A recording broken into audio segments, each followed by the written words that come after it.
একজন কৃষক আর একজন উকিল সাহেব ট্রেনের মধ্যে পাশাপাশি সিটে বসে সফর করছিল। এদিকে উকিল সাহেব দীর্ঘ সময় ট্রেনের সিটে বসে থাকতে থাকতে ক্লান্ত হয়ে তার পাশেই বসে থাকা ওই কৃষককে বলল, ভাই আসেন আমরা একটা গেম খেলি, এতে করে আমাদের সময়টা খুব তাড়াতাড়ি চলে যাবে আর আমরা খুব দ্রুতই আমাদের গন্তব্যে পৌঁছাতে পারবো। কৃষক বলল, ঠিক আছে, কি গেম খেলবেন, শুরু করেন। তখন উকিল সাহেব বলল, আমি আপনাকে একটা প্রশ্ন করব, আপনি যদি সেই প্রশ্নের উত্তর না দিতে পারেন তাহলে আপনি আমাকে 10 টাকা দিবেন, আর আপনি আমাকে একটা প্রশ্ন করবেন, সেই প্রশ্নের উত্তর যদি আমি না দিতে পারি তাহলে আমি আপনাকে 1000 টাকা দেব। কৃষক বলল, ঠিক আছে, শুরু করেন। উকিল সাহেব প্রথমে প্রশ্ন করলো, ভাই বলেন তো পৃথিবী থেকে চাঁদের দূরত্ব কত?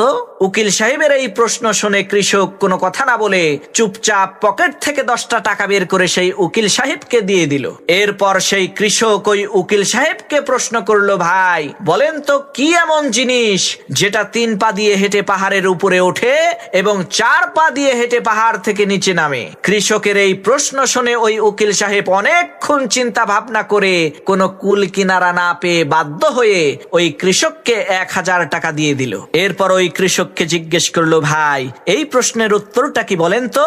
তখন ওই কৃষক পকেট থেকে 10টা টাকা বের করে ওই উকিলের হাতে দিয়ে বলল, ভাই এই যে নেন আপনার 10 টাকা। উকিল সাহেব অবাক হয়ে বলল, ভাই 10 টাকা দিলেন কেন? প্রশ্নের উত্তরটা দেন। তখন কৃষক বলল, ভাই উত্তর তো আমি নিজেও জানি না, উত্তর জানি না বলেই তো গেমের নিয়ম অনুযায়ী 10টা টাকা দিলাম। তখন উকিল সাহেব কয়, লও ঠেলা, 980 টাকার বাস খাইলাম।